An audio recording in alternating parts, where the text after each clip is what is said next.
الرحمن الرحيم الحمد لله رب العالمين اللهم صل وسلم وبارك على محمد وعلى آل محمد اللهم انفعنا بما علمتنا وعلمنا ما ينفعنا وزدنا علما وبارك لنا في علمنا وارزقنا الإخلاص في القول والعمل كاملا وعلما نافعا لا ينسى وتوفيقا دائما وصحة ويقينا وعافية اللهم افتح لنا كل خير اللهم افتح لنا كل خير اللهم افتح لنا كل خير آمين يا رب العالمين. Alhamdulillah kaum muslimin rahimakumullah. Setelah kita selesaikan tafsir surah Al-A'raf, kita lanjutkan tafsir surah Ar-Ra'd. Ini adalah surat yang ke-13 karena surat yang ke-8 dan seterusnya itu sudah kita bahas di masjid yang lain. Maka pertemuan kali ini kita membahas halaman 249 yaitu surah Ar-Ra'd ayat 1 sampai 5 insyaallah taala. A'udzu billahi as-sami'il 'alim minasy syaithanir rajim min hamzihi wa nafthihi wa nafthihi. Bismillahirrahmanirrahim. Alif lam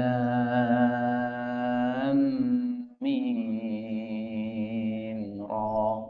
تلك آيات الكتاب والذي أنزل إليك من ربك الحق ولكن أكثر الناس لا يؤمنون الله الذي رفع السماوات بغير عمد ترونها ثم استوى على العرش وسخر الشمس والقمر كل يجري لأجل مسمى يدبر الأمر يفصل الآيات لعلكم بلقاء ربكم توقنون وهو الذي مد الأرض وجعل فيها رواسي وأنهارا ومن كل الثمرات جعل فيها زوجين اثنين يغشي الليل النهار إن في ذلك لآيات لقوم يتفكرون وفي الأرض قطع متجاورات وجنات من أعناب وزرع ونخيل صنوان وغير صنوان يسقى بماء واحد ونفضل بعضها على بعض في الأكل إن في ذلك لآيات لقوم يعقلون وإن تعجب فعجب قولهم أئذا كنا ترابا أئنا لفي خلق جديد أولئك الذين كفروا بربهم وأولئك الأغلال في أعناقهم وأولئك أصحاب النار هم فيها خالدون Alhamdulillahi Rabbil Alamin. Allahumma arhamna bil Qur'ani amin.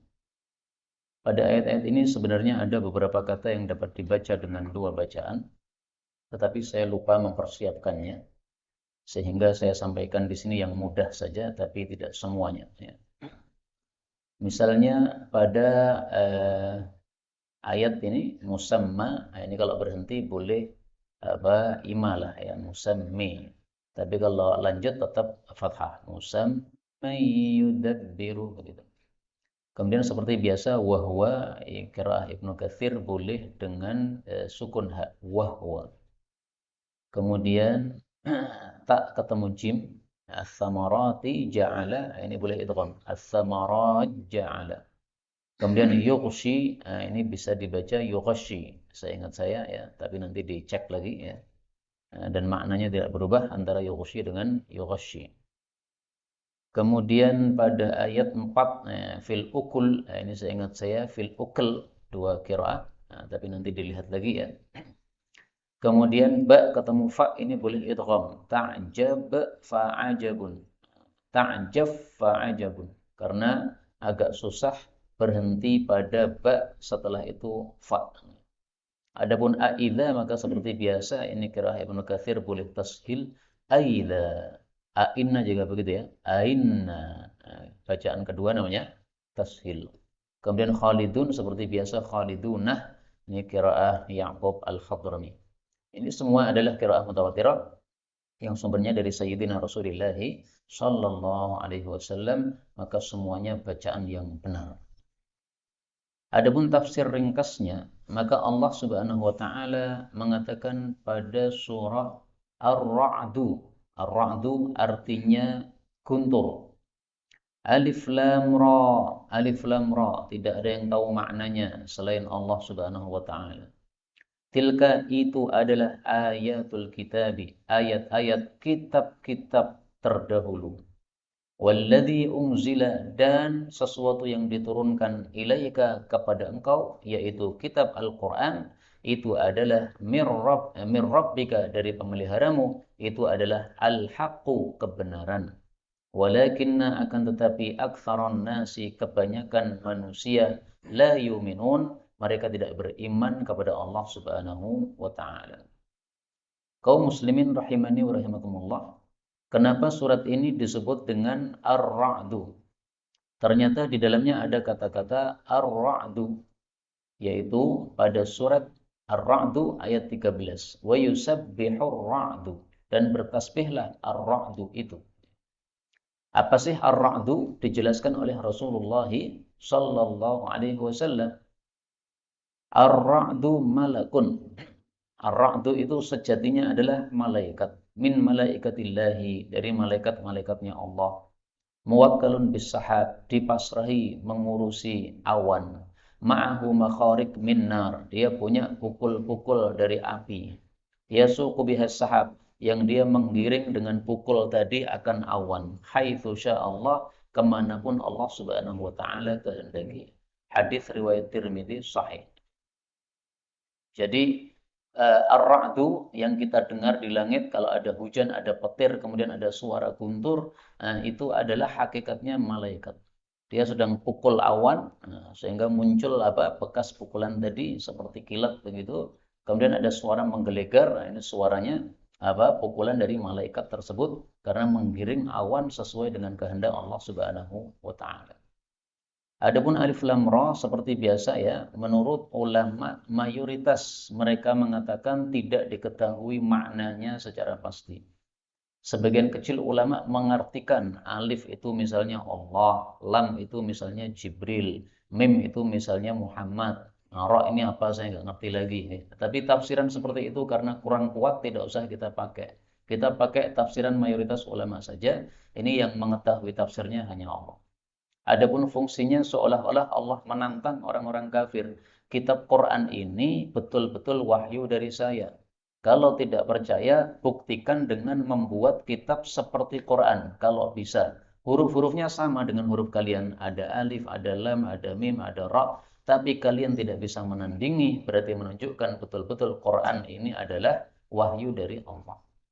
Karena itu kalau diperhatikan, setelah ada kata-kata seperti ini, alif lam ra, kaf ha ya ain shad dan seterusnya, itu pasti setelah itu akan bicara tentang Quran. Seperti di sini, walladzi unzila ilaika. Ini Quran.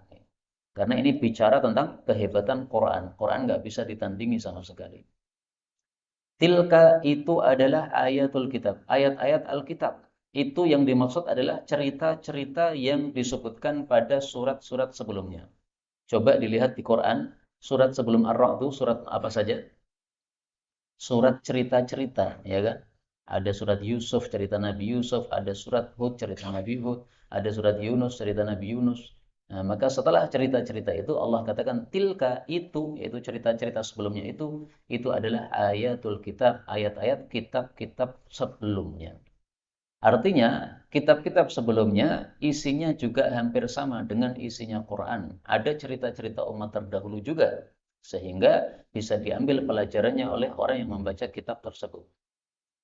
Maka kata-kata ini, ayatul kitab. Kitab di sini bukan Quran. Ya, menurut tafsir Baghawi, kitab di sini adalah kitab-kitab suci terdahulu. Taurat, Injil, Zabur, dan lain-lainnya. 104 kitab.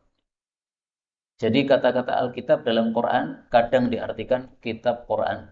Kadang diartikan kitab-kitab suci terdahulu, 104 kitab. Kadang-kadang juga diartikan kitab Lauhul Mahfuz dan lain-lain. Sehingga kita harus berhati-hati menafsirkan kata-kata kitab. Apa yang dimaksud kitab di sini? Nah, di sini ditafsirkan oleh Imam Baghawi, ini kitab-kitab terdahulu.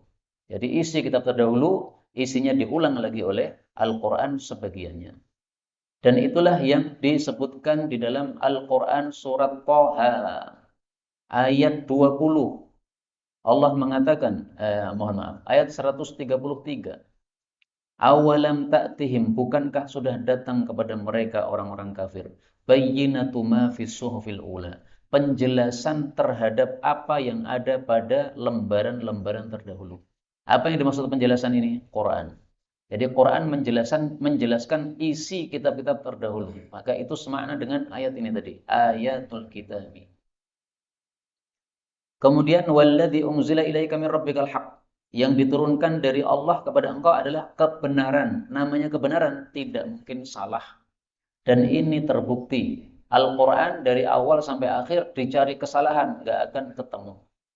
Berbeda dengan kitab manusia, pasti ada salahnya. Tidak ada satupun kitab selain kitab Allah tanpa salah. Tidak ada. Meskipun kitab itu hanya kitab kecil saja, kalau kita cari salahnya pasti akan ketemu. Baik salah tulis atau salah titik dan sebagainya. Sahih Bukhari yang merupakan kitab paling sahih setelah Quran, ternyata juga ada salahnya. Salahnya bukan di hadisnya, tapi dalam tulisannya Imam Bukhari rahimahullahu ta'ala. Walakinna aktsaran nasi la yu'minun. Kebanyakan manusia tidak beriman. Allah menyebutkan kebanyakan manusia dalam Al-Quran dengan sebutan-sebutan yang tidak baik. Aktsaron nasi la yashkurun, kebanyakan manusia tidak syukur. Aktsaron nasi la ya'lamun, kebanyakan manusia tidak paham. Aktsaron nasi la yu'minun, kebanyakan manusia tidak beriman. Nah, maka beruntunglah kalau kita termasuk orang-orang yang sedikit. Karena sedikit itu terpuji dari sisi kebaikan-kebaikan. Maka sebagian orang ada berdoa, Allahumma ja'alni minal qalil. Ya Allah, jadikanlah saya termasuk yang sedikit. Maka orang itu ditanya, apa maksud doamu? Maka dia membaca, walakinna aktsaran nasi la yashkurun. Wa qalilum min ibadiya asyakur. Dan sedikit sekali hamba-hambaku yang bersyukur kepadaku. Ini surat Saba ayat yang ke-13. Ayat yang kedua, Allah mengatakan, Allahu Allah itu, alladzi dzat yang rafa'a telah meninggikan as-samawati, langit-langit, jumlahnya 7. Bi ghairi amadin, tanpa tiang, tarawunaha, yang kalian melihatnya. Maksudnya, langit yang sangat luas dan besar itu tidak ada tiangnya sama sekali, plus tanpa tiang. Ini menunjukkan kekuasaan Allah. Kita buat atap seberapapun pasti ada tiangnya, Pak. Nggak mungkin kita punya atap meskipun semeter tanpa tiang, nggak mungkin, pasti akan jatuh. Nah, itu kelemahan manusia. Maka menurut Imam Baghawi, bi ghairi amadin tarawunaha, tanpa tiang yang kalian melihatnya, alias tidak ada tiang sama sekali. Meskipun ada tafsiran yang lain. Tafsiran yang lain mengatakan bi ghairi amadin tarawunaha, tanpa tiang yang dapat kalian lihat. Berarti ada tiangnya tapi tak terlihat. Kalau kita pakai tafsiran yang kedua, berarti langit itu ada tiangnya, tapi tiangnya tidak terlihat. Ini juga menunjukkan kehebatan Allah. Bisakah kita buat tiang tapi tak terlihat? Coba kalau bisa, buatlah masjid pakai tiang tapi nggak terlihat, sehingga nggak usah mengganggu soft kayak gini. Nah, kalau bisa mantap itu. Tapi tidak akan bisa, ya. Tiang pasti terlihat akan mengganggu orang yang menabraknya. Tsummastawa, kemudian Allah naik alal arsy, di atas singgasana. Istawa artinya ala, naik. Tapi jangan disamakan dengan naiknya manusia di atas kursi, karena laisa kamitslihi syai'un. Artikan sesuai terjemah asalnya, istawa naik atau bersemayam, tapi jangan disamakan dengan manusia. Adapun orang-orang yang mentakwil sifat-sifat Allah, istawa al-arsy diartikan menguasai, ini adalah tafsiran yang menyelisih tafsiran ulama salaf. Jangan dipakai. Tafsiran orang-orang Asy'ariyah tidak sesuai dengan tafsiran para salaf, sahabah, dan tabi'in, dan seterusnya. Wasakhara, dan Allah menundukkan asyamsa, matahari, wal qamara, dan bulan. Maksudnya menundukkannya untuk maslahat manusia. Dibikin matahari terbit setiap hari, sehingga kita bisa berjemur ketika kita membutuhkan. Kita bisa menjemur pakaian kita yang basah, sehingga jadi kering. Nah, ini semuanya untuk maslahat manusia. Bulan dibikin oleh Allah, kadang-kadang tampak besar, sehingga jadi penerangan untuk manusia. Ini semuanya maslahat dari Allah Subhanahu wa Ta'ala untuk manusia. Kullun masing-masing, yaitu matahari dan bulan, yajri berjalan li ajalin musamma, sampai waktu yang ditentukan. Maksudnya sampai hancurnya dunia, sampai datangnya kiamat. Kapan datang kiamat? Ketika sudah tidak ada la ilaha illallah di atas muka bumi. La taqumus sa'ah. Tidak akan terjadi kiamat hatta la yuqala fil ard, sampai tidak ada yang bicara di atas muka bumi la ilaha illallah. Dalam hadis yang lain, sampai tidak ada yang mengatakan Allah Allah, tapi maksudnya sama ya, la ilaha illallah. Kemudian Allah katakan yudabbiru, Allah mengatur al-amra, urusan, semua urusan. Yufassilu, Allah menjelaskan al-ayat, ayat-ayat, bukti-bukti yang menunjukkan keesaan Allah. La'allakum, supaya kalian itu biliqa'i, terhadap perjumpaan Rabbikum dengan pemelihara kalian, yaitu di akhirat, tuqinun, kalian yakin. Jadi ayat-ayat dijelaskan oleh Allah intinya satu, supaya yakin ada kehidupan akhirat. Karena orang kafir tidak percaya kehidupan akhirat, sehingga mereka beramal semaunya sendiri, tidak memperhatikan bagaimana nasib akhir nanti di akhirat. Nah, kita orang beriman jangan sama dengan orang-orang kafir. Kita kan percaya ada hari kiamat. Berarti perbuatan kita harus beda dengan orang-orang kafir. Sekarang ini banyak di antara kita yang tidak peduli terhadap perbuatan kita sendiri-sendiri. Mendolimi orang padahal termasuk penyebab nyemplung dalam neraka dilakukan. Baik dengan menipu, baik dengan menuduh, baik dengan mengejek, baik dengan menggibah. Ya. Menggibah atau menggunjing itu termasuk apa? Penyebab masuk neraka. Na'udzubillahi min syarri dzalik. Ayat 3. Wahwa, dan dialah zat yang, alladzi, zat yang, madda, memanjangkan, maksudnya menghamparkan, al-ardha, bumi. Menghamparkan bumi dipahami oleh sebagian orang berarti bumi itu datar. Para ulama mengatakan kata-kata maddal ardha tidak menunjukkan bumi datar sama sekali. Karena ada ayat-ayat yang lain yang menunjukkan bumi bulat. Misalnya yukawwirul laila 'alan nahar, itu menunjukkan bumi bulat. Maka ringkasnya ini sama sekali tidak menunjukkan bumi datar. Yang benar adalah bumi itu bulat. Kenapa? Sudah ijma', sepakat salaf bahwasanya bumi bulat. Berarti yang mengatakan bumi datar menyelisih ijma'nya para salaf. Pasti salah.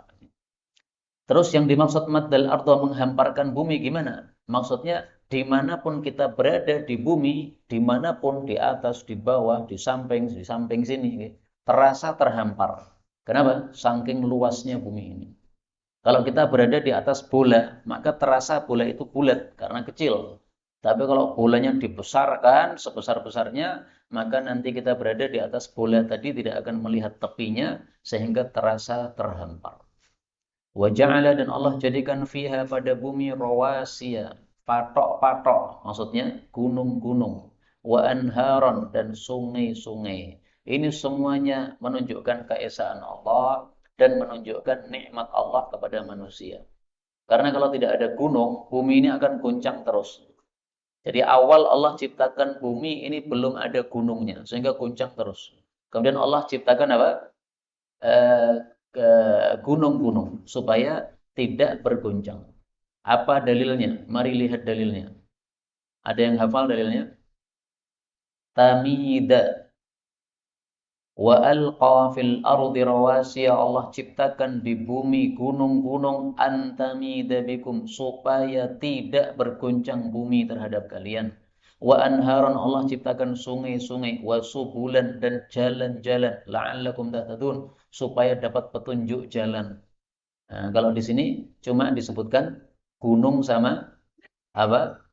Sama anhar, sungai ya, tapi di ayat yang lain ditambahkan jalan-jalan.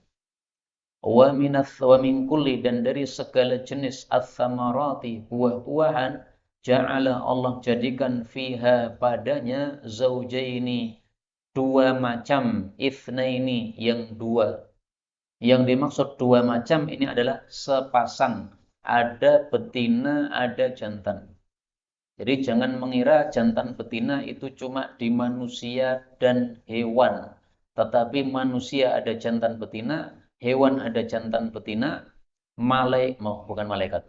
Jin ada jantan betina, angin ada jantan betina, kemudian buah-buahan ada jantan dan betina. Perhatikan dalam ayat yang lain yang menunjukkan hal itu. Lawaqih. Wa arsalna, dan kami kirim ar-riyah, angin, lawaqih, sebagai pengkawin. Pengkawin apa? Dijelaskan oleh para ulama, mengkawinkan antara pohon jantan dengan pohon betina. Jadi pohon itu kalau tidak kawin tidak akan berbuah. Nah, supaya berbuah gimana? Harus kawin. Kawinnya gimana? Oh, nggak bisa berjalan pohon itu. Nah, dikawinkan oleh angin, terjang oleh angin, akhirnya satu bagian dari jantannya pindah ke betinanya. Maka itulah pernikahannya. Akhirnya hamil. Hamilnya melahirkan anak, anaknya buah-buahan. Selain itu lawakih ini juga untuk mengkawinkan awan-awan. Sehingga awan jantan dikawinkan dengan awan betina. Maka hamil. Kemudian lahirlah anak, yaitu air hujan. Itu semuanya yang menciptakan siapa? Allah Subhanahu wa ta'ala. Sehingga ini menunjukkan keesaan Allah Subhanahu wa ta'ala. Perhatikan ayat yang lain, bahwasanya semua benda diciptakan oleh Allah berpasangan.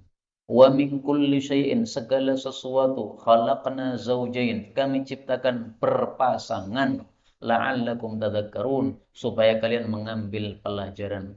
Nah, maka berpasangan ini segala sesuatu, tidak hanya untuk hewan dan manusia saja. Inilah maha kuasanya Allah Subhanahu wa ta'ala. Kemudian yughashshi, Allah menutupkan al-laila, malam, an-nahara, kepada siang. Siang datang kemudian pergi. Kenapa pergi? Ditutupi oleh Allah dengan malam sehingga hilang siangnya. Sebaliknya juga Allah menutupkan siang pada malam. Sekarang malam, tapi besok pergi. Kenapa? Allah tutupkan siang padanya. Jadi di sini disebutkan menutupkan malam pada siang, tapi tidak disebutkan menutupkan siang pada malam, karena sudah jelas seperti itu terjadi berulang-ulang setiap hari. Dan ayat ini berarti semakna dengan kalam Allah di dalam surat Al-Isra. Allah Subhanahu wa taala mengatakan famahawna. Al-Isra ayat 12. Wa ja'alna al-laila wan-nahara ayatain. Kami jadikan siang malam itu dua tanda kekuasaan Allah. Famahawna ayatal lail. Kami hapus tanda malam, yaitu gelapnya dihapus. Wa ja'alna ayatahan nahari mubsira. Kami jadikan tanda siang itu yang tampak, yaitu terang benderang. Nah, ini semakna dengan ayat ini. Ini menafsirkan ayat tadi, yughashshil lailan nahar. Inna fi dzalika, sesungguhnya dalam hal itu, la ayatin, sungguh ada tanda-tanda kekuasaan Allah, liqaumi yatafakkarun, bagi kaum yang mau berpikir. Jadi kita disuruh berpikir, Pak. Kalau kita berpikir tentang makhluk-makhluk Allah, kita akan tahu bahwa di situ ada zat yang berkuasa. Tidak mungkin ada mobil berjalan kecuali ada setirnya. Tidak mungkin alam semesta ini berjalan sangat rapi kecuali pasti ada yang menciptakannya. Itu sudah pasti masuk akalnya begitu. Maka orang yang tidak percaya adanya Tuhan itu nggak punya akal, nggak pakai akal yang bersihnya. Kalau pakai akal dia pasti akan mengetahui hal tersebut. Maka sebagian ulama mengatakan fi kulli syai'in ayatu tadullu ala annahu wahidu. Segala sesuatu kalau kita lihat menunjukkan bahwa Allah Maha Esa. Jadi kalau kita melihat ada ayam misalnya bertelur, ini langsung tampak keesaan Allah, kekuasaan Allah. Kita melihat buah asalnya kecil, lama-lama membesar, kemudian menguning, bisa dimakan.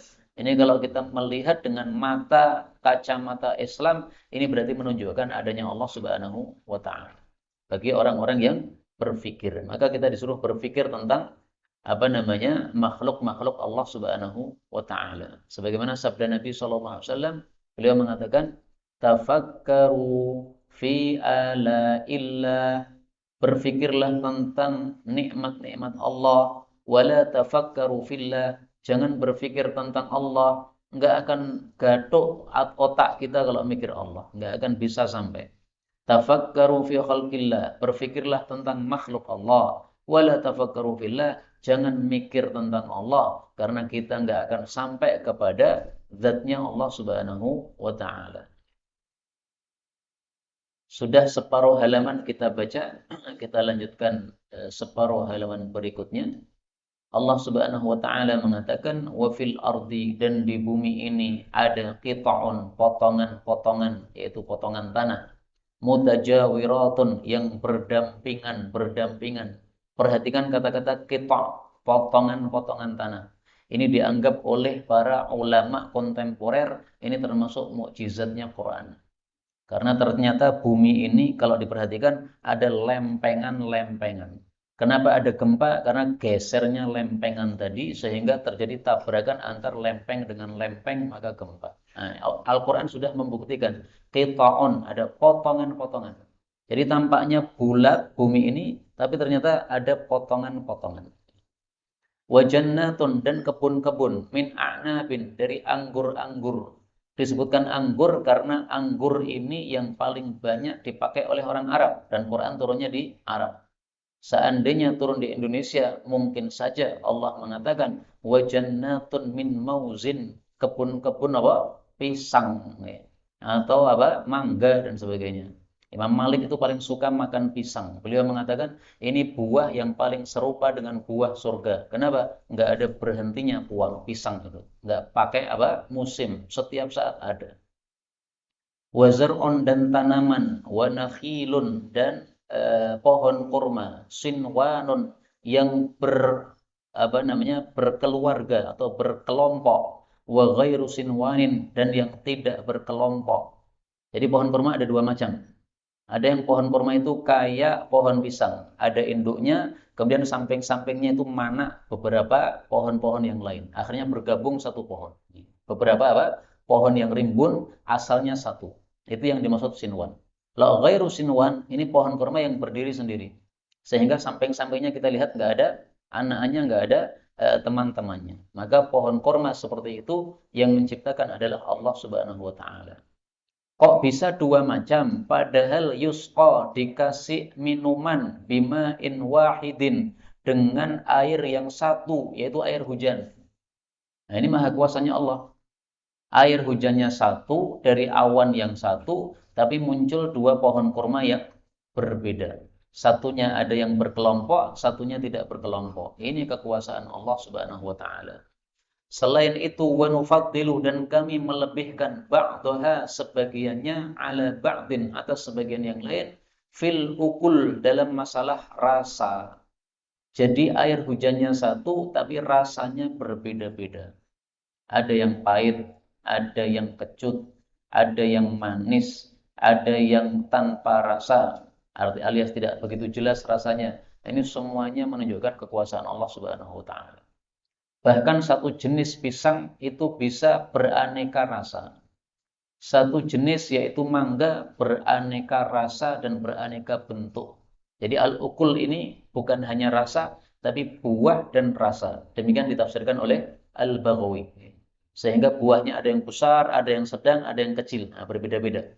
Rasanya ada yang manis, ada yang kecut, ada yang pahit, berbeda-beda. Padahal air hujannya satu. Kok bisa seperti itu?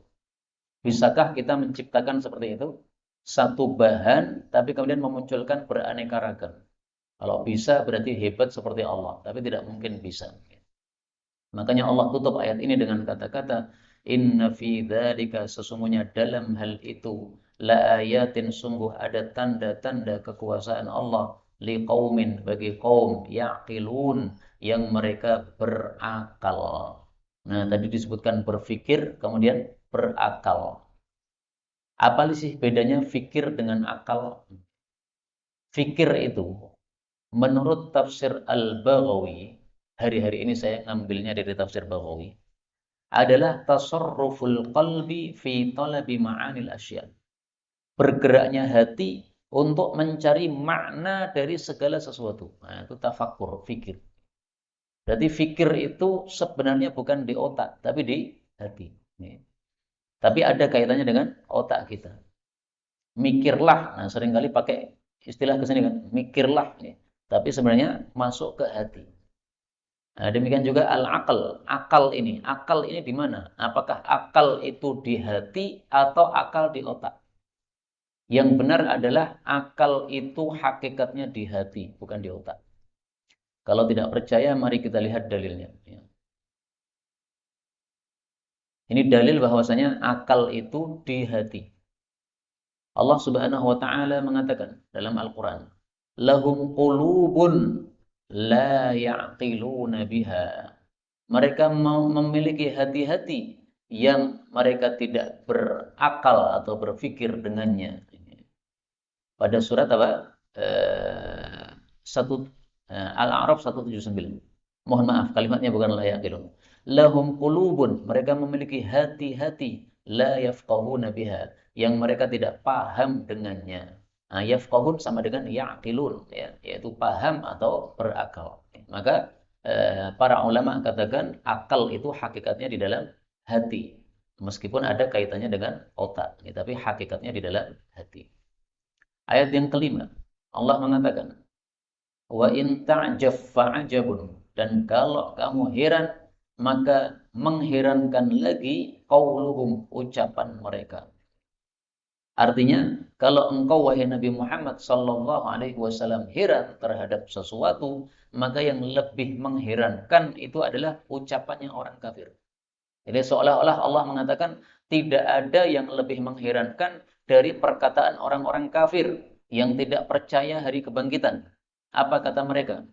Aidza, apakah jika kunna, kami menjadi turaban, debu, ainna, apakah sesungguhnya kami lafi khalqin jadid, sungguh berada dalam penciptaan yang baru.